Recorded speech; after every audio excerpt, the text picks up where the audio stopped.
وقت ہمارا باقی ہے، تو اب میں اگلے رکوع کی طرف چلتا ہوں، انشاءاللہ اس کا ترجمہ اس ٹائم کے دوران ہو جائے گا۔ اگلے رکوع کی طرف ہم چلتے ہیں، یعنی سورہ احزاب کا رکوع نمبر 7 اور 22ویں پارے کا رکوع نمبر 4، حسب معمول اس کا مختصر لفظی ترجمہ مختصر گرامر کے ساتھ، پھر اگر وقت بچا تو ہم انشاءاللہ اس کی تفسیر بھی شروع کر دیں گے۔ یا ایھا الذین آمنوا، اے ایمان والو، لا تدخلوا بیوت النبی، نبی کے گھروں میں داخل مت ہو، کیونکہ نبی کے بہت سے گھر تھے، الا ان یؤذن لکم، الا یہ کہ تمہیں اجازت دے دی جائے۔ آسان ترجمہ ہے، آپ کو اب آ جانا چاہیے میرا خیال ہے، اتنے عرصے کے بعد ڈیٹیل میں جانے کی ضرورت نہیں ہے۔ الا ان یؤذن لکم الی طعام، کھانے کی طرف، یعنی نبی کے گھر میں مت جاؤ کھانا کھانے کے لیے۔ الی طعام کا تعلق ہے لا تدخلوا سے، نبی کے گھروں میں مت داخل ہو، الی طعام کھانے کی طرف، بیچ میں لفظ لے آئے اللہ تعالیٰ الا ان یؤذن لکم، الا یہ کہ تمہیں اجازت دے دی جائے، تو بغیر اجازت کے کھانا کھانے مت جاؤ، اجازت دیں نبی تو پھر کھانا کھانے جاؤ۔ غیر ناظرین اناہ، اس طور پر کہ اناہ کہتے ہیں کھانا پکنے کو، اناہ اس کھانے کے پکنے کے انتظار نہ کرتے ہوئے، ناظرینہ کا معنی انتظار کرنا، غیر ناظرین اناہ یعنی حال یہ ہونا چاہیے کہ کھانے کے انتظار میں نہ بیٹھو تم، یعنی ایسا نہ ہو کہ کھانے کے لیے بلایا تو 1 گھنٹہ پہلے جا کے بیٹھ گئے، تو اس طرح اگر اجازت بھی ہو تو نہ جاؤ، یعنی نبی نے اجازت دے دی کہ کھانا کھانے آ سکتے ہو، تو جو ٹائم تھا اس سے 1 گھنٹہ پہلے ہی آگے بیٹھ گئے، یہ کام نہ کرو۔ وَلَٰكِنْ إِذَا دُعِيتُمْ، ہاں لیکن جب تمہیں بلایا جائے کھانے کے لیے، فَادْخُلُوا تو پھر گھر میں داخل ہو سکتے ہو، فَإِذَا طَعِمْتُمْ پھر جب تم کھانا کھا لو، فَانْتَشِرُوا تو پھر منتشر ہو جاؤ، یعنی یہاں سے چلے جاؤ۔ وَلَا مُسْتَأْنِسِينَ لِحَدِيث، اس کا تعلق ہے غیر ناظرین اناہو سے، کہ اس حال میں مت داخل ہو کہ کھانے کے انتظار میں بیٹھے رہو، ولا مستأنسین لحدیث، اور نہ ہی اس حال میں جاؤ کہ وہاں بات چیت کے لیے ایک دوسرے میں مشغول رہو۔ استئناس کا معنی ہوتا ہے انسیت سے نکلا ہے نا، انسیت، ہم جب گپ شپ لگاتے ہیں تو انسیت کے لیے نا، ٹائم گزارنے کے لیے، اچھا ٹائم گزر جائے تو گپ شپ لگاتے ہیں، تو بات چیت سے استئناس نہ کرو، یعنی وہاں بیٹھ کر گپ شپ میں مشغول نہ رہو، یہ مطلب ہوگا آیت کا۔ ولا مستأنسین لحدیث، نہ اس حال میں بیٹھے رہو کہ گپ شپ میں لذت حاصل کرتے رہو، انس حاصل کرتے رہو۔ تو اس آیت کا حاصل ترجمہ کیا ہوا؟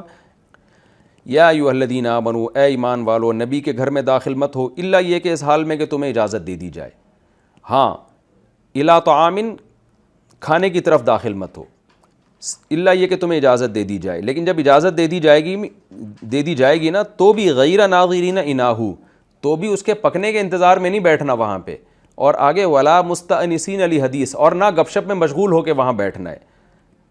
اس طرح سے آیت جڑ جائے گی آپس میں، اور بیچ میں یہ جملہ ہے وَلَٰكِنْ إِذَا دُعِيتُمْ فَادْخُلُوا، جب تمہیں بلایا جائے تو داخل ہو جاؤ، فَإِذَا طَعِمْتُمْ فَانْتَشِرُوا، اور جب کھانا کھا لو تو اٹھ کے چلے جاؤ۔ آگے اللہ تعالیٰ فرماتے ہیں اِنَّ ذَٰلِكُمْ كَانَ يُؤْذِي النَّبِيَّ، تمہارا یہ عمل نبی کو تکلیف دیتا ہے، یؤذی کا معنی تکلیف دینا، فَيَسْتَحْيِي مِنْكُمْ، تو نبی تم سے حیا کرتے ہیں، نبی تمہیں بول نہیں سکتے زبان سے کہ تم اٹھ کے یہاں سے چلے جاؤ۔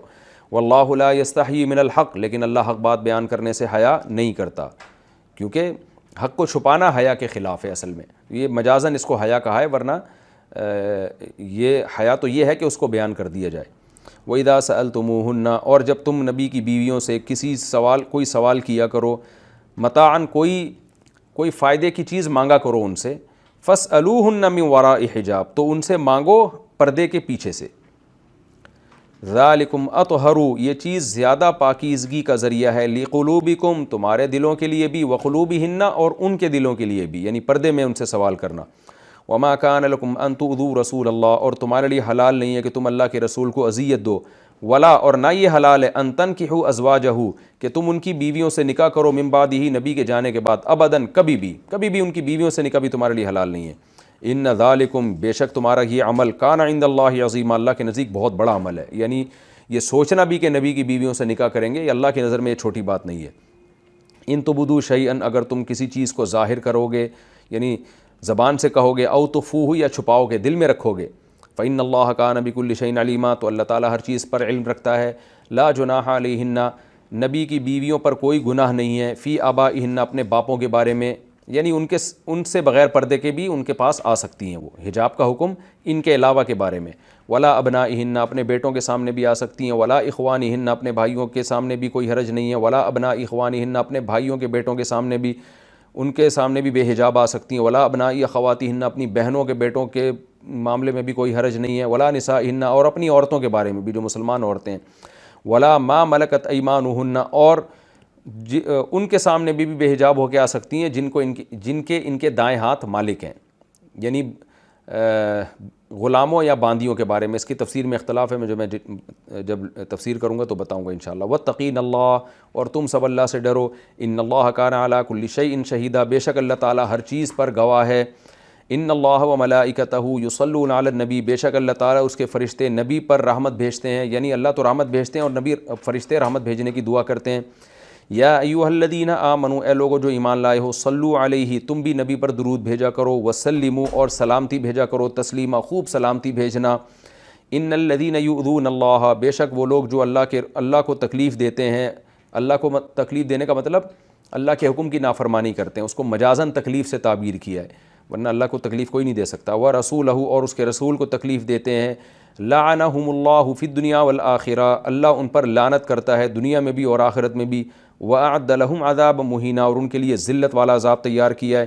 والذین یؤذون المؤمنین والمؤمنات، اور وہ لوگ جو مومنین اور مومنات کو اذیت دیتے ہیں. بغیر مکتسبوا، بغیر اس کے کہ جو انہوں نے کمایا، یعنی کوئی عمل انہوں نے کیا نہیں ہے اور ان کی طرف منسوب کر کے ان کو تکلیف دیتے ہیں. فقد احتملوا، تو تحقیق انہوں نے اٹھا لیا ہے. بہتاناً، ایک بہتان اٹھا لیا. وإثما مبینا، اور کھلا ہوا گناہ اٹھا لیا.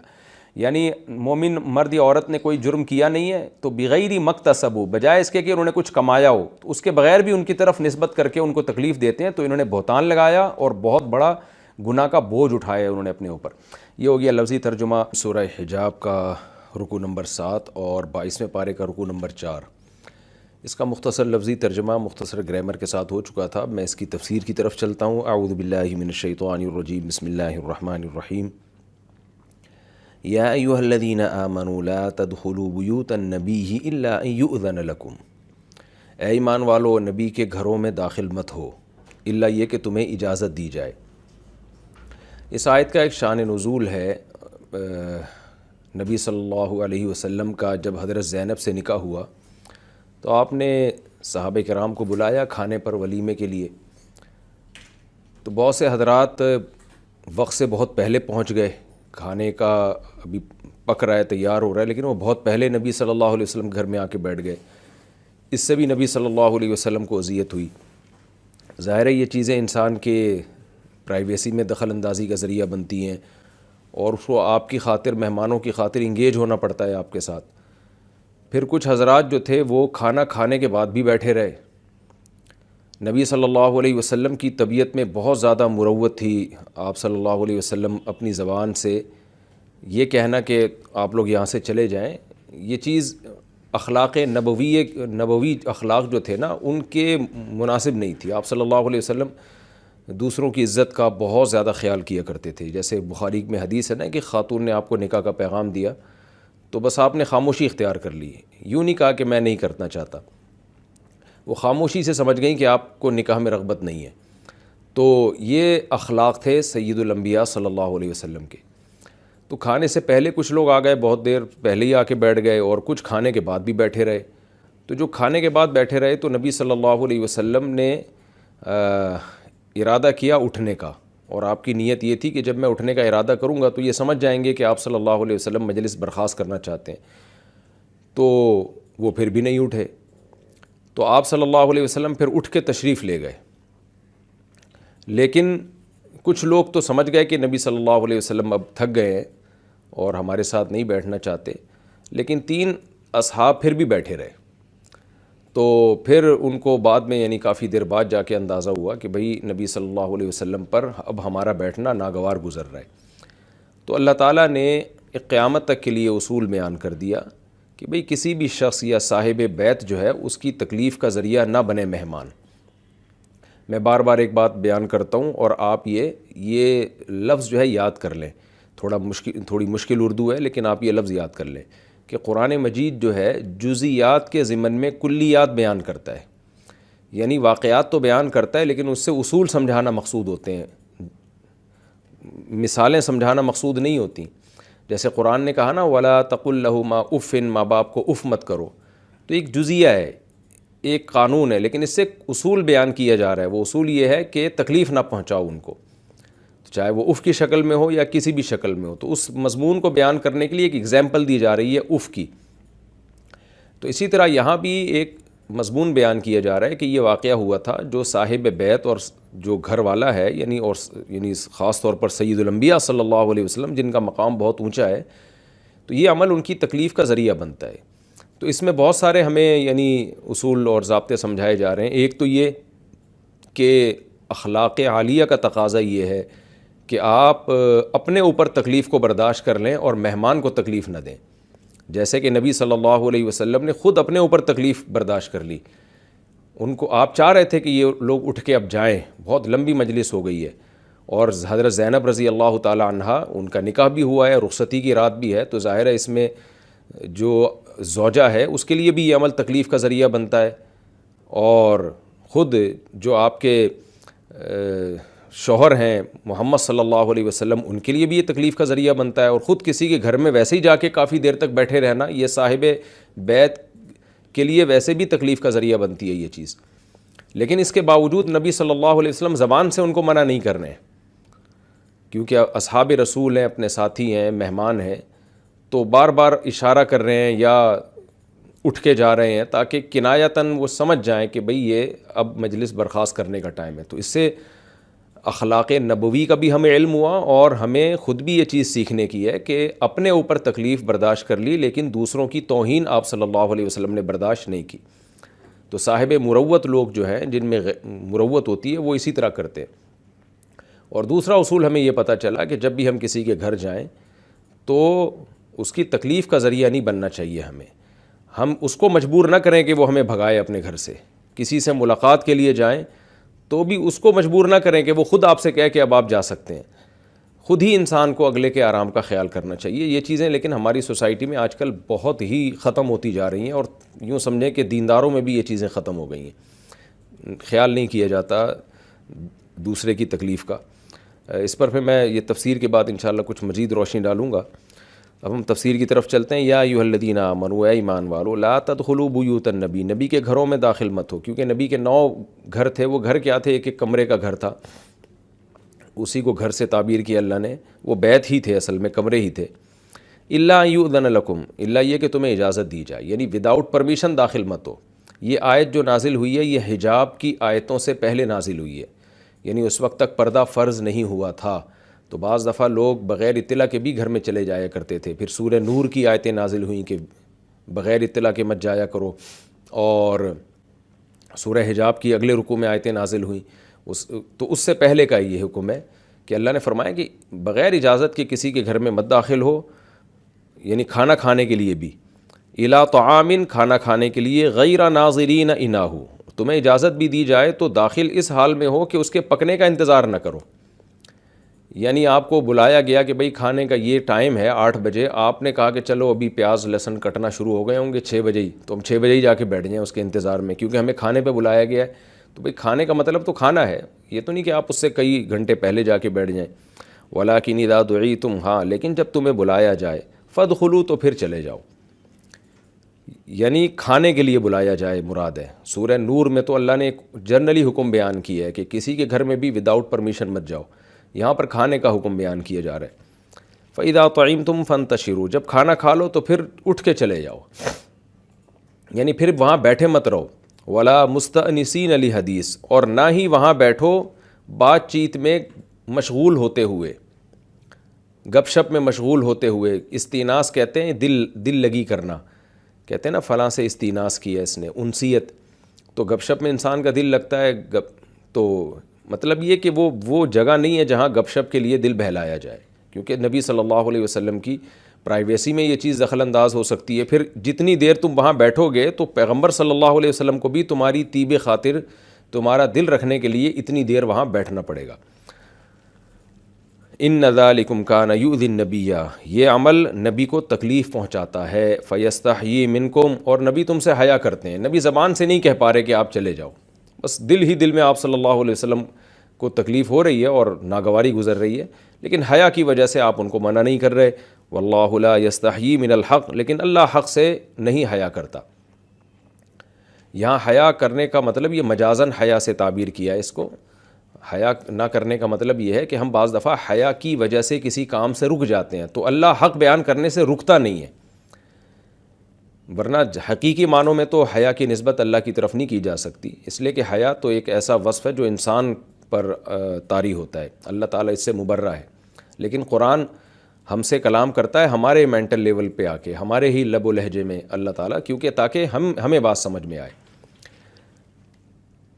وَإِذَا سَأَلْتُمُوهُنَّ مَتَاعًا, اور فرمایا جب تم ان سے مانگو کوئی سامان, کوئی بھی چیز مانگو, فَاسْأَلُوهُنَّ مِنْ وَرَاءِ حِجَاب, تو پردے کے پیچھے سے مانگا کرو. یہ چیز بھی نبی کے لیے اذیت کا ذریعہ بنتی تھی اور فتنے کا ذریعہ بھی بن سکتی ہے. تو یہاں ظاہر ہے امہات المومنین سے کیا دنیا کی چیز مانگیں گے, تو یہاں اس سے مراد ہے جو بھی شرعی مسئلہ ہوتا ہے. متاع ویسے تو دنیا کے مال و متاع کو کہتے ہیں, لیکن یہاں متاع سے مراد ہے فائدے کی چیز. تو صحابہ کے لیے اس سے زیادہ تو کوئی فائدے کی چیز ہو نہیں سکتی تھی کہ ان کو شرعی مسئلے کا علم ہو جائے. تو اس لیے اللہ نے فرمایا کہ جب ان سے کوئی مسئلہ پوچھو تو پردے کے پیچھے سے پوچھا کرو, سامنے آنے کی اجازت نہیں ہے. اور یہ بھی ہے کہ نبی صلی اللہ علیہ وسلم کی زندگی میں تو اس کی نوبت کم آتی تھی, لیکن اللہ کے علم میں یہ بات تھی کہ سید الانبیاء صلی اللہ علیہ وسلم کے دنیا سے جانے کے بعد بہت زیادہ لوگ رخ کریں گے امہات المومنین کی طرف مسائل پوچھنے کے لیے, کیونکہ ضرورت پیش آتی رہے گی. اب گھر کے حالات اور گھر کے باتیں, گھروں میں زندگی کیسے گزارنی چاہیے اور گھر میں کیا کیا نبی صلی اللہ علیہ وسلم نے احکام دیے ہیں, اور کچھ باتیں تو ایسی ہیں جو امہات المومنین کو نبی نے بیان کی ہیں, امہات المومنین کے علاوہ بیان نہیں کی ہیں. تو پوری دنیا سے لوگ آتے تھے امہات المومنین سے مسائل پوچھنے کے لیے. خاص طور پر سیدہ عائشہ رضی اللہ تعالی عنہا سے تو بہت زیادہ مسائل پوچھے گئے. ایسے ایسے مسائل بھی پوچھے گئے جو بظاہر حیا کے خلاف ہیں. ایک حدیث میں آتا ہے کہ ایک صحابی آئے دور سے چل کے, ایک دوسرے ملک سے سفر کر کے آئے, اور حضرت عائشہ رضی اللہ تعالیٰ عنہ کے گھر پہ آ کے کہنے لگے میں آپ سے مسئلہ پوچھنا چاہتا ہوں لیکن وہ حیا کے خلاف ہے. تو حضرت عائشہ نے فرمایا لا تستحی فإنما انا امک, تم مسئلہ پوچھنے میں حیا مت کرو, میں تمہاری ماں ہوں. تو اس سے پتہ چلتا ہے کہ کہاں کہاں سے لوگ مسائل پوچھنے کے لیے آیا کرتے تھے. تو اس لیے اللہ نے ہمیشہ کے لیے ایک اصول اور ضابطہ بیان کر دیا کہ جو بھی آپ سے مسائل پوچھنے کے لیے آئیں گے تو فَاسْأَلُوهُنَّ مِنْ وَرَاءِ حِجَاب, پردے کے پیچھے سے ہی مسئلہ پوچھا جائے گا, سامنے آنے کی اجازت نہیں ہے. اور اس کی اللہ نے حکمت بیان کر دی. ذَلِكُمْ أَطْهَرُ لِقُلُوبِكُمْ, یہ تمہارے دلوں کے لیے بھی زیادہ پاکیزگی کا ذریعہ ہے, وَقُلُوبِهِنَّ, اور ان کے دلوں کے لیے بھی. یعنی پاکیزہ معاشرہ اور پاکیزہ قلوب اگر آپ چاہتے ہیں سوسائٹی میں پیدا کرنا, تو پھر پردے کا نظام بہت ضروری ہے. آپ کہہ سکتے ہیں بھئی ایک طرف تو صحابہ کرام تھے, دوسری طرف امہات المومنین تھیں, تو ان کو کیا فتنے کا اندیشہ. تو اس سے پتہ چلتا ہے کہ بھئی جہاں مرد اور عورت ہوں گے تو وہاں کچھ نہ کچھ فتنے کا اندیشہ ہوگا. فتنے سے مراد یہ نہیں کہ خدا نخواستہ وہ کسی برائی میں پڑ جاتے, یہ طبعی میلان جو غیر فطری ہوتا ہے, غیر اختیاری ہوتا ہے, یہ طبعی میلان کو بھی اللہ نے پسند نہیں کیا. آپ جب غیر محرم سے بات کر رہے ہوتے ہیں اور وہ آپ سے بہت زیادہ فری ہو رہی ہے, تو بعض دفعہ گناہ نہیں ہوتا لیکن آپ کی طبیعت اس کی طرف مائل ہونا شروع ہو جاتی ہے.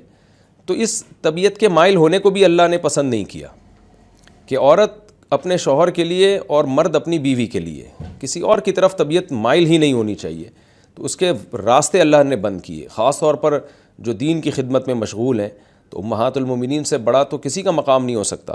تو اس لیے اللہ نے فرمایا ذالکم اطہر لقلوبکم وقلوبہن, یہ پردے میں رہ کے بات کرنا تمہارے دل اور ان کے دل دونوں کی زیادہ پاکیزگی کا ذریعہ ہے. اس سے دونوں کے دل پاک صاف رہیں گے. اور اس میں یہ بھی ہمیں پتہ چلتا ہے بھائی کہ آج کون اتنا نیک ہے جو یہ کہے کہ مجھے پردے کی ضرورت نہیں ہے, اور وہ لڑکیوں سے گپے مار رہا ہو اور کہے مجھے کوئی فتنے کا اندیشہ نہیں ہے, یا خاتون جو ہے وہ دین کے نام پہ مردوں میں تبلیغ کرتی پھر رہی ہیں اور کہیں کہ ہمیں فتنے کا اندیشہ نہیں ہے. تو امہات المومنین سے بڑھ کر کون نیک ہو سکتا ہے جب ان کو اللہ نے کہہ دیا کہ اس میں پردہ کرنے میں آپ کے دل کی پاکیزگی زیادہ ہے. تو جو آج کے لوگ ہیں ان کو تو اور زیادہ ضروری ہے پردہ کرنا. ان کے تو فتنے میں پڑنے کا اندیشہ ہے, ان کے تو زنا میں پڑنے کا اندیشہ ہے. آگے اللہ نے فرمایا وَمَا كَانَ لَكُمْ أَن تُؤْذُوا رَسُولَ اللَّهِ, اور ایمان والو تمہارے لیے حلال نہیں ہے کہ تم اللہ کے رسول کو تکلیف پہنچاؤ. کسی بھی طرح سے اللہ کے نبی کو تکلیف پہنچانا یہ عام مسلمانوں کو تکلیف پہنچانے کی طرح نہیں ہے. دیکھیں کچھ حلال کام ہیں لیکن چونکہ نبی کی تکلیف کا ذریعہ ہیں تو حلال ہونے کے باوجود اللہ نے ان کو حرام کر دیا، کیونکہ وہ نبی کی عظمت اور منصب کے خلاف تھے، حالانکہ وہ حلال تھے۔ جیسے امہات المومنین، ان سے نکاح کو حرام قرار دے دیا، حالانکہ جب کوئی شخص دنیا سے چلا جاتا ہے وہ کتنا ہی عظیم المرتبہ ہو تو اس کی بیوی عدت کے بعد کہیں بھی دنیا میں نکاح کر سکتی ہے۔ لوگ اپنے استاذ کے دنیا سے جانے کے بعد ان کی زوجہ سے نکاح کر لیتے ہیں، اس کو شریعت میں معیوب نہیں سمجھا گیا۔ پیر و مرشد کی زوجہ سے نکاح کر لیتے ہیں، اکثر لوگ اپنی چچا کے جانے کے بعد چچی سے نکاح کر لیتے ہیں، ماموں کے جانے کے بعد مامی سے نکاح کر لیتے ہیں، تو یہ شرعاً حلال ہے کیونکہ یہ چچی اور ممانی غیر محرم رشتے ہیں۔ لیکن نبی صلی اللہ علیہ وسلم کی ازواج کو بھی یہ مقام دیا گیا اور خود پیغمبر صلی اللہ علیہ وسلم کو بھی، کیونکہ آپ صلی اللہ علیہ وسلم کے لیے یہ عمل تکلیف کا ذریعہ، آپ کی طبی خواہش یہ تھی کہ میری دنیا سے جانے کے بعد میری ازواج سے کوئی نکاح نہ کرے، تو یہ طبی خواہش تھی، لیکن آپ صلی اللہ علیہ وسلم اس کا اظہار نہیں کرتے تھے، کیونکہ آپ صلی اللہ علیہ وسلم اللہ کے حلال کو حرام اور حرام کو حلال نہیں کر سکتے تھے۔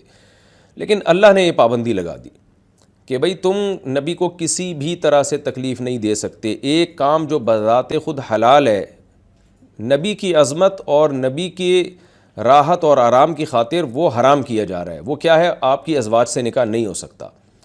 اس لیے آگے اللہ نے فرمایا وَلَا أَن تَنْكِحُوا أَزْوَاجَهُ مِن بَعْدِهِ أَبَدًا، اور نہ تمہارے لیے یہ جائز ہے کہ تم ان کی بیویوں سے ان کے دنیا سے جانے کے بعد کبھی بھی نکاح کرو۔ کیوں؟ إِنَّ ذَلِكُمْ كَانَ عِندَ اللَّهِ عَظِيمًا، تمہارا یہ عمل اللہ کے نزدیک بہت بڑا عمل ہوگا، یعنی یہ چھوٹا گناہ نہیں ہے، بہت بڑا گناہ ہے۔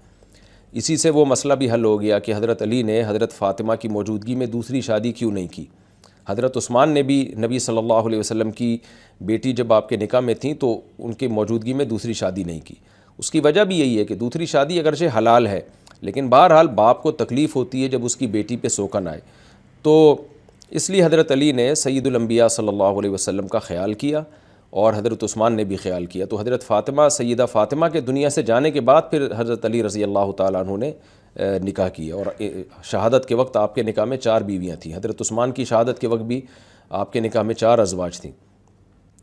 تو کیونکہ نبی نے وہاں بھی پابندی نہیں لگائی ہے، حدیث میں آتا ہے نا کہ جب حضرت فاطمہ پر حضرت علی نے ارادہ کیا نا ایک اور نکاح کا، تو آپ نے فرمایا واللہ لست احلل حراما ولا احرم حلالا، اللہ کی قسم نہ میں اللہ کے حلال کو حرام کر سکتا ہوں نہ حرام کو حلال، ولکن لا یجتمع بنت رسول اللہ و بنت عدو اللہ فی بیت واحد، لیکن اللہ کے دشمن کی بیٹی اور اللہ کے نبی کی بیٹی ایک گھر میں جمع نہیں ہو سکتی، کیونکہ حضرت علی ابو جہل کی بیٹی سے یا ابو لہب کی بیٹی سے نکاح کر رہے تھے، ابو لہب کی بیٹی سے شاید نکاح کر رہے تھے۔ تو اس سے بھی پتہ چلتا ہے کہ بھی حلال حرام کا مسئلہ نہیں تھا، بس پھر آپ نے یہ بھی فرمایا فاطمہ تو بضعۃ منی، فاطمہ جو ہے میرے جگر کا ٹکڑا ہے، میرے دل کا ٹکڑا ہے، من آذاہا فقد آذانی، جس نے فاطمہ کو تکلیف دی اس نے مجھے تکلیف دی۔ تو یہ خصوصیت تھی حضرت فاطمہ کی اور سید الانبیاء کی کہ پیغمبر کی بیٹی پہ سوکن نہیں آ سکتی۔ اب لوگ اس سے استدلال کرتے ہیں کہ دوسری شادی بری چیز ہے، دیکھو نبی حضرت علی نے نہیں کی، حضرت عثمان نے نہیں کی۔ بھئی آپ اگر پیغمبر ہیں تو پھر تو ٹھیک ہے، آپ کی بیٹی پہ سوکن لانا بھی غلط ہے، ناجائز ہے، لیکن اگر آپ پیغمبر نہیں ہیں تو جتنے ہیں اتنا ہی رہنا چاہیے انسان کو۔ جیسے کوئی استاذ ہو، پیر و مرشد ہو، اس کے انتقال کے بعد اس کی بیوہ سے نکاح میں کوئی حرج نہیں ہے، کوئی یہ نہیں کہہ سکتا کہ جی یہ تو خاندان کا بڑا تھا، اس کی بیوہ سے کیسے نکاح ہو سکتا ہے، نہ نہ نہ، اس میں بیوہ کا بھی نقصان ہے نکاح سے روکنا، اور شریعت کی بھی حدود کی بھی آپ حد سے تجاوز کر رہے ہیں۔ تو پیغمبر کے ساتھ کچھ احکام خاص ہوتے ہیں، وہ پیغمبروں ہی کا خاصہ ہوتے ہیں، عوام کو یا کوئی کتنا بڑا عالم ہو، بزرگ ہو، اس کو پیغمبر پر قیاس کرنا ان احکام میں جائز نہیں ہوتا۔ تو اس لیے اللہ نے فرمایا ان ذالکم کان عند اللہ عظیما، پہلے فرمایا کہ تمہارے لیے جائز نہیں کہ رسول کو کسی بھی طرح سے تم اذیت دو، لہذا اس کا ایک فرع یہ بھی ہے کہ ان کی ازواج سے بھی تم نکاح کبھی بھی نہیں کر سکتے۔ ان تبدوا شیئا او تخفوہ فان اللہ کان بکل شیء علیما، اگر تم کچھ ظاہر کرو گے یا چھپاؤ گے تو اللہ ہر چیز کو جاننے والا ہے۔ اس آیت کا بھی شان نزول ہے، ہوا یہ تھا کہ جب اللہ نے یہ حکم دیا نا کہ جب بھی تم نبی کی بیویوں سے کوئی مسئلہ معلوم کرو گے یا کوئی بات پوچھو گے تو پردے میں رہ کے، تو آپ صلی اللہ علیہ وسلم کی ازواج بہت سوں کی چچزاد، خالازاد، ماموزاد، پھوپھیزاد بہنیں تھیں، یعنی کزنیں بھی تھیں۔ تو جیسے آج ہمارے سوسائٹی میں ایک جہالت کی رسم ہے کہ کزنیں پردہ نہیں کرتیں، نہ کزنوں سے پردہ ہوتا ہے، دیوروں سے بھی پردہ نہیں ہوتا، یہ جہالت جیسے آج ہماری سوسائٹی میں پھیل چکی ہے، تو عرب میں بھی یہ جہالت تھی کہ کزنوں سے بالکل بے تکلف ہوتے تھے. جیسے آج غیر مسلموں میں تو بہت زیادہ ہے، یہ کزن کو بہن ہی قرار دیا ہوا ہے انہوں نے. تو عربوں میں بھی یہ جہالت تھی. اس کو بہن تو نہیں سمجھتے تھے، یعنی نکاح اس سے حلال سمجھتے تھے، لیکن اس سے پردہ کو برا یعنی یوں سمجھا جاتا ہے تو خاندان کے افراد ہیں یہ. تو جب پردے کی آیات نازل ہو گئیں اور خاص طور پر سورہ حجاب میں اللہ نے کہہ دیا کہ نبی کی بیویوں کو بھی حکم دیا کہ پردہ کرو، تو امہات المومنین کے جو رشتہ دار تھے نا، مرد رشتہ دار، ان میں سے بعض لوگوں کو خیال آیا کہ بھئی یہ تو ہم سے ہماری جو ہے وہ کزنوں کو چھپایا جا رہا ہے. آج بھی جیسے لوگ اعتراض کرتے ہیں نا، جب کزن پردہ کر لیتی ہے چچا زاد بھائی خالہ زاد بھائی سے، تو کہتے ہیں تو میں تو بھائیوں کی طرح ہوں، ہم سے جو ہے نا ہمارے تو خاندان کے ایک حصہ ہے یہ کزن. تو بعض لوگ اس پہ غصہ بھی کرتے ہیں. تو بعض لوگوں کو یہ خیال آیا، بعض نے زبان سے اس خیال کا اظہار بھی کیا کہ بھئی ہم سے ہماری کزنوں کو پردے کا حکم دیا جا رہا ہے، تو کوئی بات نہیں، نبی کے دنیا سے جانے کے بعد جب یہ جو ہے نا ہم ان سے پھر نکاح کر لیں گے. تو یہ بھی بعض لوگوں نے کہا. بعض کے دل میں خیال آیا، زبان سے نہیں کہا کہ بھئی ٹھیک ہے، بھئی پردے کا حکم تو نازل ہو گیا ہے، لیکن نبی صلی اللہ علیہ وسلم کے دنیا سے جانے کے بعد نکاح کا راستہ تو کھلا ہوا ہے نا، تو یہ ہماری کزنیں، ہم ان سے نکاح کر لیں گے. تو یہ بات بھی اللہ نے اس پہ بھی پابندی لگائی اور فرمایا ان تبدوا شیئا، تبھی آگے اللہ نے حکم دے دیا کہ ولا ان تنکحوا ازواجہ من بعدہ ابدا، تمہارے لیے نکاح بھی حرام ہے. یعنی اب نکاح بھی پہ بھی اللہ نے پابندی لگائی ہے کہ نبی کی بیویوں سے نکاح نہیں ہو سکتا. کیوں؟ یہ عمل اللہ کے نظر میں بہت بڑا عمل ہے، یعنی یہ چھوٹی برائی نہیں ہے، بہت بڑی برائی ہے، کیونکہ پیغمبر کی بیویوں کو پیغمبر کی وجہ سے بہت بڑا مقام ملا ہے. اب وہ امت کی مائیں بن چکی ہیں. ظاہر ہے جو جس کو ماں کا درجہ دے دیا گیا ہو، اب وہ بیوی نہیں ہو سکتی.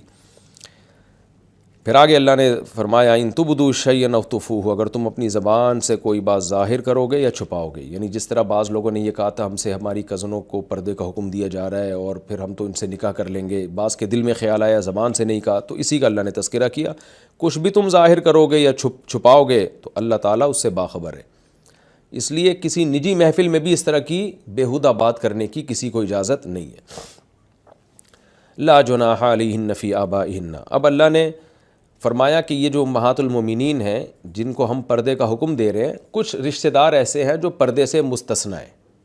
جیسے سورہ نور میں بھی اللہ نے یہی پردے کے حکام دینے کے بعد کیا فرمایا تھا، بھئی یہ رشتہ دار ایسے ہیں جن سے پردہ فرض نہیں ہے. تو یہاں بھی اللہ نے اسی مضمون کا تکرار کیا، لا جناح علیہن. تکرار اس لیے کیا کہ شاید امہات المومنین خوف زدہ ہو جائیں کہ اب ہر مرد سے ہم نے اپنے شوہر کے علاوہ ہر مرد سے پردہ کرنا ہے، کیونکہ ان میں تقویٰ بہت تھا، اللہ کا خوف بہت تھا.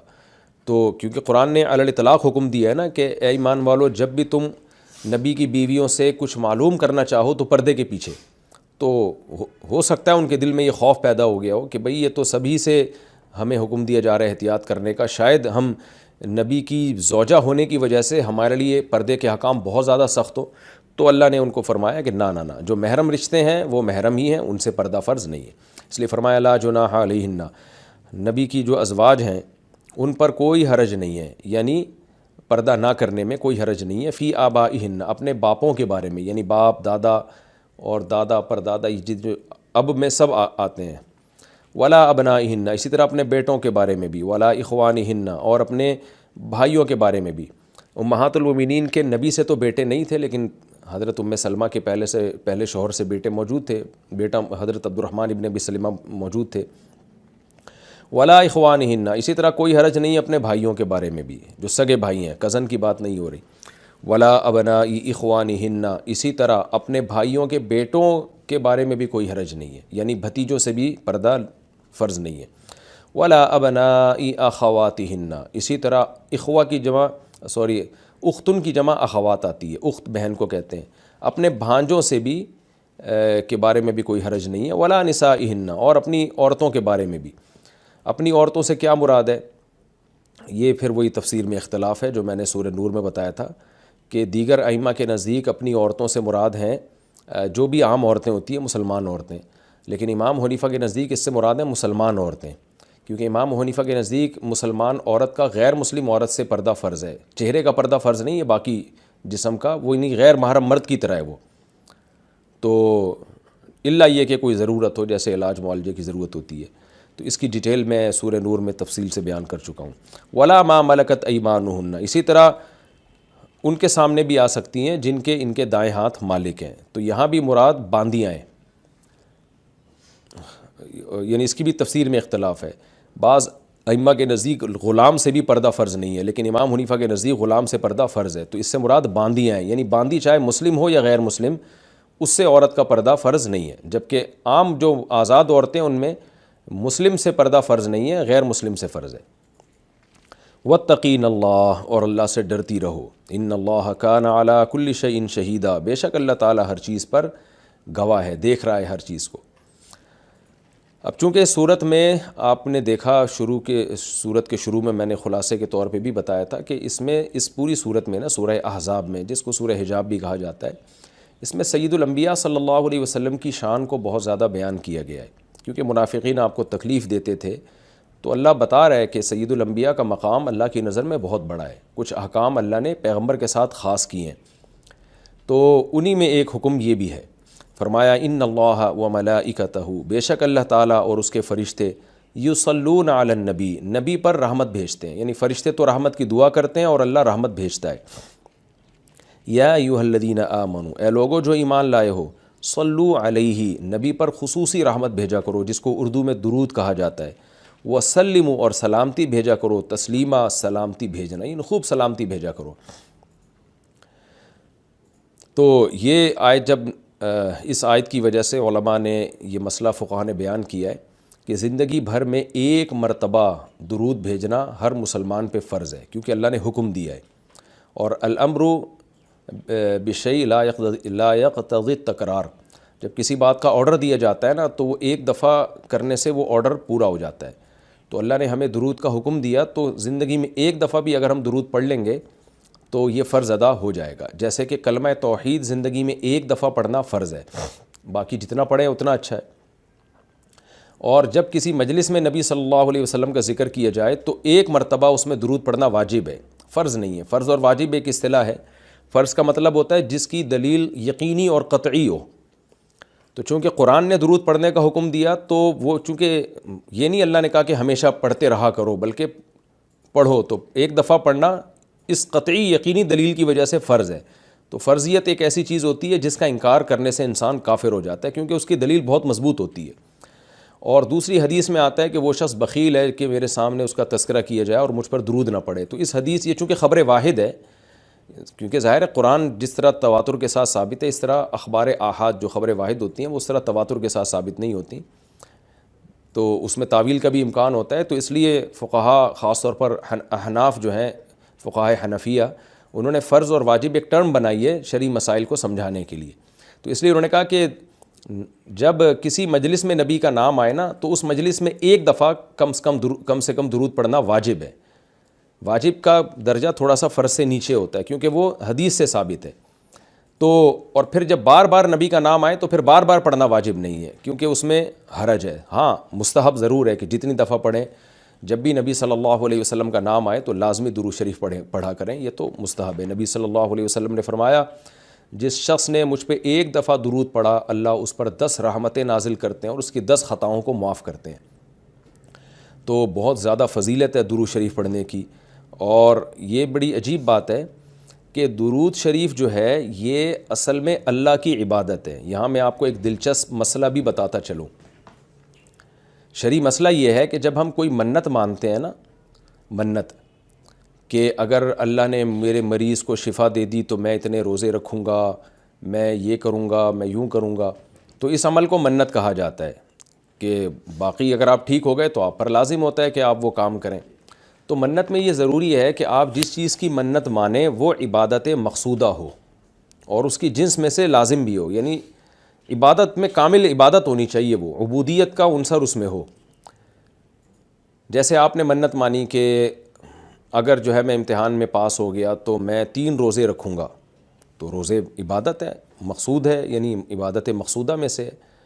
لیکن اگر آپ نے منت مانی کہ میں اگر امتحان میں پاس ہو گیا تو میں وضو کروں گا، تو وضو چونکہ مقصود نہیں ہے، عبادت مقصودہ نہیں ہے، وضو سے مقصد تو نماز ہوتی ہے، تو وہ منت آپ کے اوپر لازمی نہیں ہوگی. آپ نے اگر منت مانی کہ جی میں صدقہ کروں گا، تو صدقہ عبادت مقصودہ ہے اور اس کی جنس میں سے جو زکوٰۃ ہے وہ واجب بھی ہے. روزے کی جنس میں سے رمضان کا روزہ واجب ہے. آپ نے نفل نماز کی منت مانی تو بھی منت پورا کرنا آپ پر لازم ہے، کیونکہ نفل نماز جو ہے وہ عبادت بھی ہے اور اس کی جنس میں سے یعنی فرض نماز آپ پر لازم بھی ہے. تو اگر دونوں میں سے ایک شرط بھی نہیں پائی جائے گی تو منت پھر منعقد ہی نہیں ہوتی ہے. جیسے آپ نے کہا کہ میں جو ہے وہ اگر امتحان میں کامیاب ہو گیا، پاس ہو گیا، تو میں جو ہے اپنے والدین کی خدمت کروں گا. تو یہ خدمت ثواب تو بہت ہے لیکن عبادت مقصودہ نہیں ہے، عبادت مقصودہ نہیں ہے. تو یہ منت آپ پر پورا کرنا لازم نہیں ہوگی. خدمت تو کرنی چاہیے، ماں باپ کی خدمت سے بڑھ کر تو دنیا میں کوئی نیکی نہیں ہے، لیکن عبادت مقصودہ نہیں ہے. مقصودہ کا مطلب نماز، حج، یہ سب چیزیں جو ہے نا مقصود میں آتی ہیں. یہ کسی عارضے کی وجہ سے اللہ نے ہمیں حکم دیا ہے کہ تاکہ ماں باپ کو پریشانی نہ ہو. یہی وجہ ہے کہ اگر خدمت کے محتاج نہیں ہوتے تو پھر خدمت واجب بھی نہیں ہوتی، ان کی خدمت کے محتاج ہوتے ہیں تو واجب ہوتی ہے. لیکن نماز تو جب بھی ٹائم آئے گا آپ پر لازم ہوگی. زکوٰۃ تو سال گزرنے کے بعد جب بھی صاحب نصاب ہوں گے آپ پر لازم ہوگی، چاہے غریبوں کو ضرورت ہو یا نہ ہو، آپ پر تو زکوٰۃ واجب ہوتی رہے گی. تو اب علماء کا اختلاف ہوا ہے کہ اگر کوئی شخص درود شریف کی منت مانتا ہے تو کیا اس پر درود شریف کی منت پوری کرنا لازم ہے؟ تو بعض علماء نے کہا کہ نہیں، کیونکہ درود شریف بھی عبادت مقصودہ میں سے نہیں ہے. اس کی پہلے میں اور آسان مثال دیتا ہوں. جیسے تلاوت، علماء کہتے ہیں اگر کوئی یہ منت مانتا ہے کہ اگر میں امتحان میں کامیاب ہو گیا تو میں 3 پارے تلاوت کروں گا، تو یہ منت پوری کرنا بھی واجب نہیں ہے، کیونکہ قرآن پڑھنا بہت زیادہ ثواب تو ہے لیکن عبادت مقصودہ نہیں ہے. بلکہ مقصد قرآن سے کیا ہے کہ آپ کا دل بنے اور آپ کو آخرت کی یاد تازہ ہو، آپ کو شرعی حکام کا علم ہو. ثواب بہت ہے، ہر ثواب کا کام اصطلاحی عبادت نہیں ہوتا، خوب سمجھ لیں. عبادت کی بھی 2 قسمیں ہیں، ایک عبادت ٹرم ہے، اصطلاح ہے، اور ایک عبادت مجازن ہم عبادت، ہر اچھے کام کو عبادت کہتے ہیں. اس لحاظ سے تو کھانا کھانا بھی عبادت ہے کہ اگر آپ کی نیت اچھی ہے اس سے.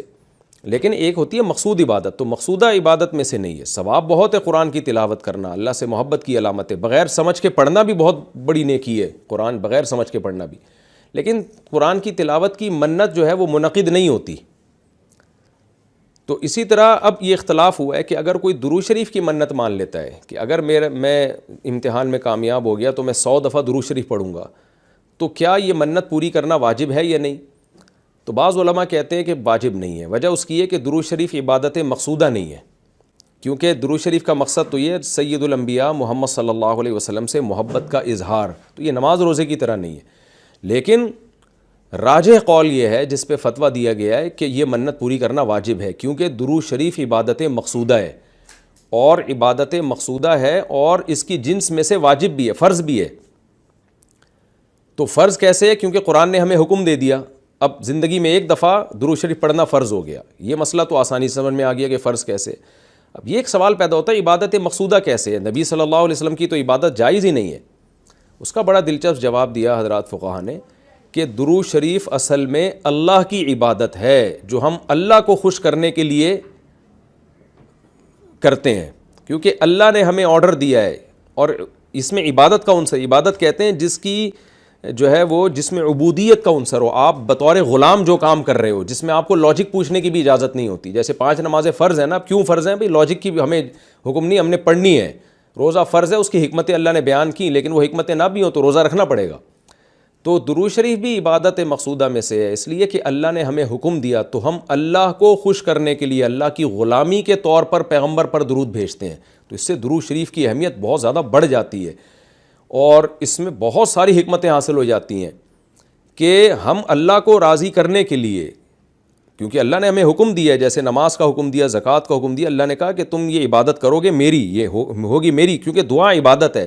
دعا میں کیا ہوتا ہے؟ ہم اللہ سے بھکاریوں کی طرح مانگتے ہیں. تو اللہ نے کہا اور دعائیں تم مانگو نہ مانگو، یہ والی تو اسپیشلی تم پہ فرض ہے. ایک تو علی طلاق دعا مانگنا ہے نا، لیکن اسپیسیفک کوئی مخصوص دعا مانگنا تو فرض نہیں ہے، لیکن یہ والی دعا مانگنا ہم پہ اللہ نے فرض کیا ہے کہ تم نے پیغمبر کے لیے رحمت کی دعا کرنی ہے، یہ تم پہ فرض ہے، یہ مجھے خوش کرنے کے لیے فرض ہے. تو یہ عبادت ہے لیکن اللہ کی عبادت ہے اور نبی کے لیے دعا ہے یہ. تو اس سے درود شریف کی اہمیت بھی بہت بڑھ جاتی ہے اور ہمیں سید الانبیاء صلی اللہ علیہ وسلم کی اہمیت کا بھی پتہ چلتا ہے کہ اللہ نے پیغمبر پہ درود بھیجنے کو اپنی عبادت قرار دے دیا ہے. تو سید الانبیاء صلی اللہ علیہ وسلم کی بھی ویلیو بہت زیادہ بڑھ جاتی ہے. جیسے قرآن میں آتا ہے نا کہ وَرَفَعْنَا لَكَ ذِكْرَكَ، ہم نے آپ کے تذکرے کو بلند کیا ہے.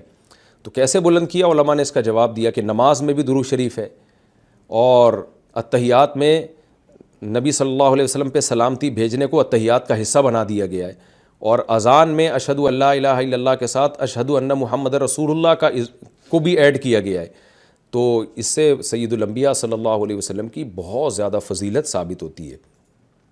تو اس لیے درود شریف کا اہتمام کرنا چاہیے۔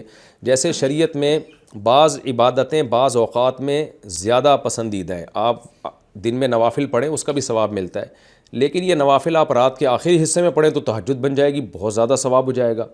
آپ روزہ رکھیں عام دنوں میں ثواب ہے، پیر جمعرات کو زیادہ ثواب ہے، ایام بیز میں زیادہ ثواب ہے، رمضان کا تو بہت ہی زیادہ ثواب ہے، عاشورہ کا بھی ثواب ہے۔ تو جیسے جتنی بھی عبادتیں ہیں وہ خاص دن اور خاص اوقات میں ان کی فضیلت بڑھ جاتی ہے، تو ایسے ہی درود شریف کے بارے میں حدیث میں آتا ہے کہ عام دنوں میں بھی درود شریف میں بہت ثواب ملتا ہے، لیکن صحیح حدیث سے یہ بات ثابت ہے کہ جمعے کے دن درود شریف پڑھنا عام دنوں سے زیادہ افضل ہے۔ اسی وجہ سے ہمارے اکابر کا ہمیشہ سے معمول رہا ہے، جو ہم نے دیکھا بھی ہے کہ وہ جمعے کے دن خاص طور پر عصر کی نماز کے بعد درود شریف پڑھنے کا بہت زیادہ اہتمام کرتے ہیں، اور جب وہ عمرے کے لیے یا حج کے لیے جاتے ہیں تو بھی مسجد نبوی میں اکثر وہ میں نے دیکھا ہے اپنے بڑوں کو کہ وہ عصر کی نماز کے بعد مسجد نبوی میں صرف درود شریف ہی پڑھتے ہیں بیٹھ کے۔ ایک تو وہ جگہ ایسی ہے کہ جہاں سید الانبیاء صلی اللہ علیہ وسلم کا روضہ اطہر ہے سامنے، اور پھر وہاں جمعے کا دن بھی ہو تو، اور پھر عصر کا وقت جو ہے وہ قبولیت کا وقت ہوتا ہے جمعے کے دن، جیسے کہ حدیث میں آتا ہے نا، جمعے کے دن ایک گھڑی ایسی ہوتی ہے جس میں دعا رد نہیں ہوتی، تو جمہور علماء اس طرف گئے ہیں کہ اس سے عصر کا ٹائم مراد ہے، اگرچہ اس میں اختلاف ہے لیکن جمہور اس طرف گئے ہیں کہ عصر کا وقت مراد ہے۔ تو جمعے کے دن عصر کے وقت درود شریف کا اہتمام کرنا چاہیے، اور ویسے بھی اگر آپ کو عصر کے وقت ٹائم نہیں ملتا تو جمعے کی نماز کے لیے آپ وقت سے بہت پہلے آ جائیں، نہا دھو کے تیار ہو کے اگلی صف میں بیٹھیں، اور خطیب صاحب کا بیان شروع ہونے سے پہلے آپ تحیۃ المسجد پڑھنے کے بعد درود شریف کی کثرت کیا کریں۔ تو اس کے بہت زیادہ فضیلت ہے اور ہمیں اللہ نے حکم دیا ہے، اور علماء نے بیان کیا کہ درود شریف کو جو اللہ نے ہم پہ لازم کیا نا، اس میں ایک حکمت یہ بھی ہے کہ سید الانبیاء صلی اللہ علیہ وسلم کی بشریت ہمارے ذہن میں اور اچھی طرح بیٹھ جائے، کیونکہ پچھلی امتیں جو تباہ و برباد ہوئی ہیں وہ اس لیے ہوئی ہیں کہ انہوں نے پیغمبروں کو اتنا اونچا مقام دیا کہ اللہ کے برابر لے آئے، جیسے عیسائیوں نے حضرت عیسیٰ کو اللہ کا بیٹا بنا دیا معاذ اللہ، اور ہمارے یہاں بھی جو بدعتی لوگ ہیں انہوں نے سید الانبیاء کو حاضر ناظر مشکل کشا پتہ نہیں کیا بنا دیا، تو شرک کرنے لگے۔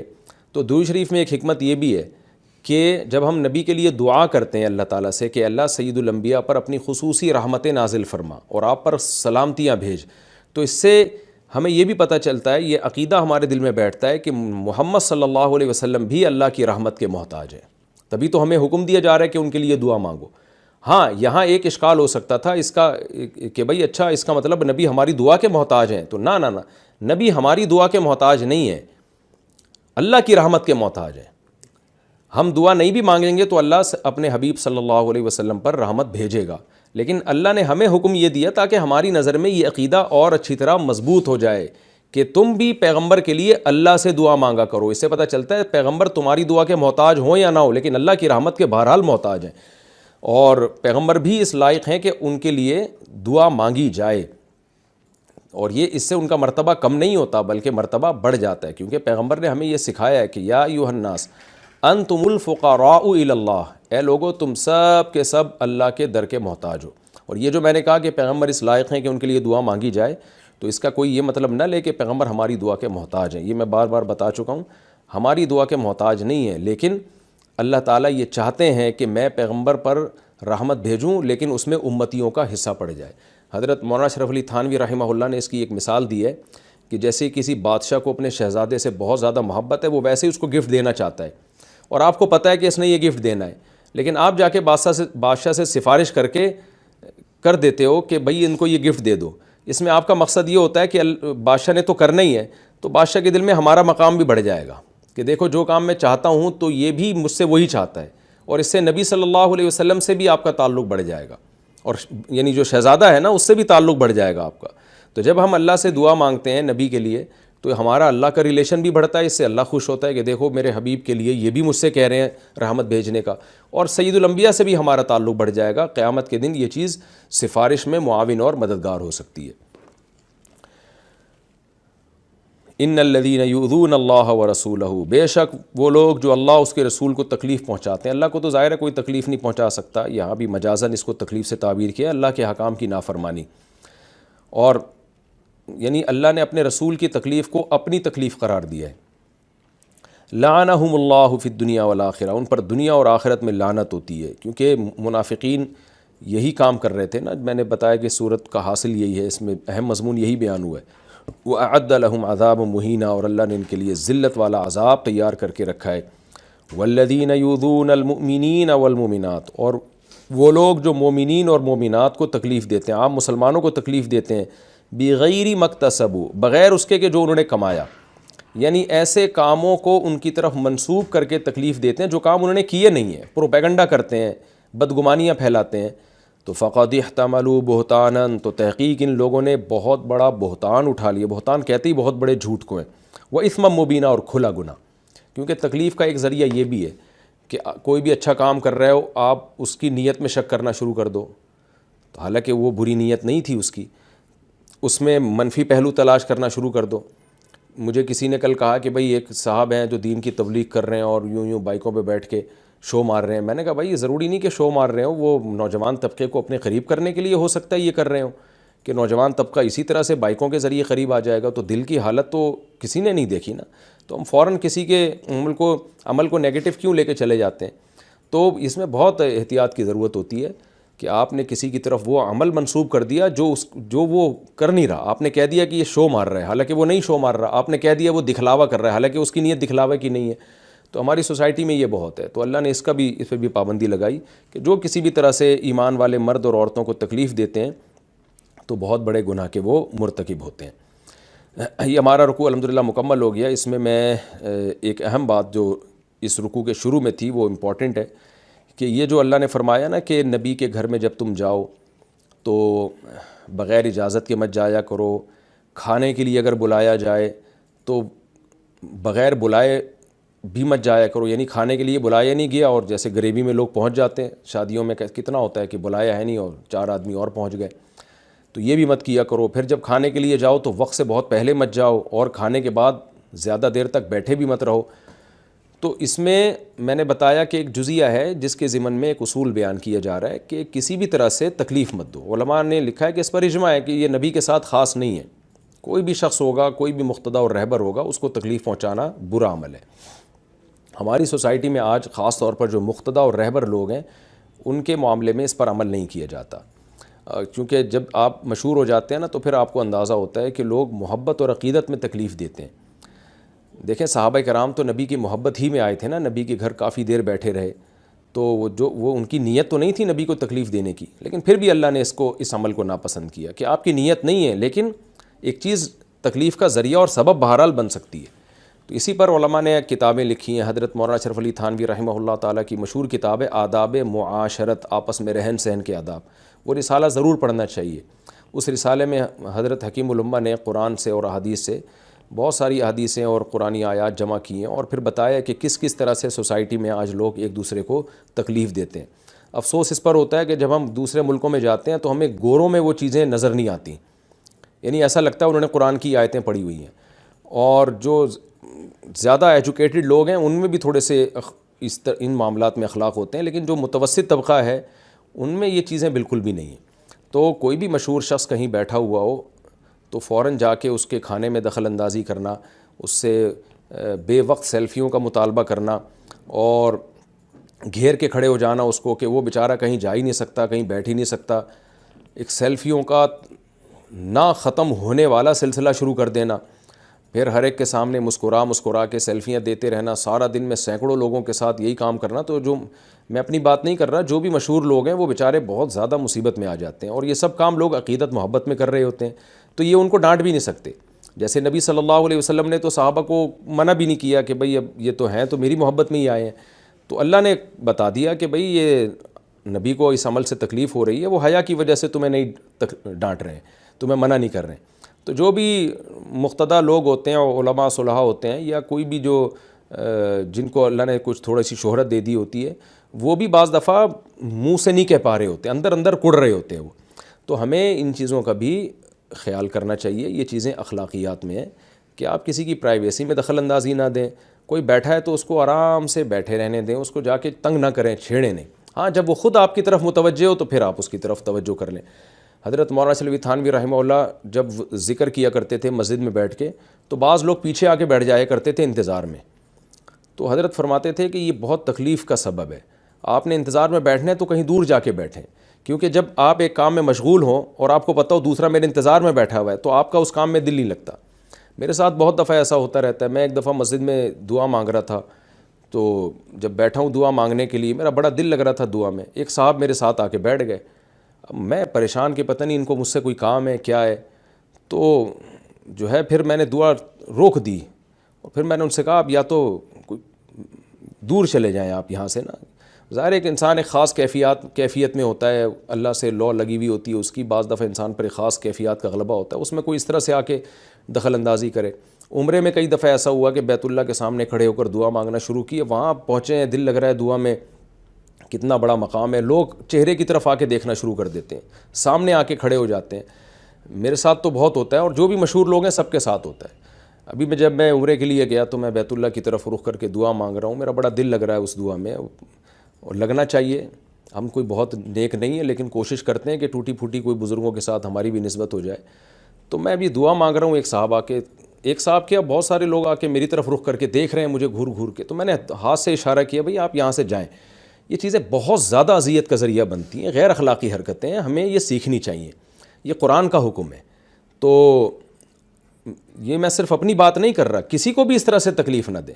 کوئی بیٹھا ہے تو اس کو آرام سے بیٹھا رہنے دیں. جب وہ اٹھے گا جانے لگے گا پھر آپ آ جائیں اس کی طرف کہ بھئی کیا کام ہے آپ کو, یا اس کے اسسٹنٹ سے ملنے. تو کوئی جب کسی کام میں مشغول ہوتا ہے تو اس میں دخل اندازی دینا یا اس کے قریب آ کے انتظار میں بیٹھ جانا, اس سے اس کو کوفت ہوتی ہے, تکلیف ہوتی ہے. اور بھی اس میں کہنے کو بہت کچھ ہے, لیکن میں بتاتا ہوں کہ تفسیر میں مختصر بات کرتا ہوں جو صرف قرآن کی اس آیت کو ایکسپلین کرنے کے لیے. باقی اس پر علماء کی کتابیں بھی ہیں, وہ پڑھنی چاہیے تاکہ ہماری سوسائٹی میں تھوڑا سے ہمیں ایک دوسرے کا خیال کرنا ہے. وقت بھی کمپلیٹ ہو گیا, رکوع بھی کمپلیٹ ہو گیا. اگلے رکوع میں انشاءاللہ میں سورہ احزاب کا رکوع نمبر 8 اور 22ویں پارے کا رکوع نمبر 5 انشاءاللہ میں شروع کروں گا. اللہ تعالی ہمیں سمجھنے کی, عمل کی توفیق عطا فرمائے.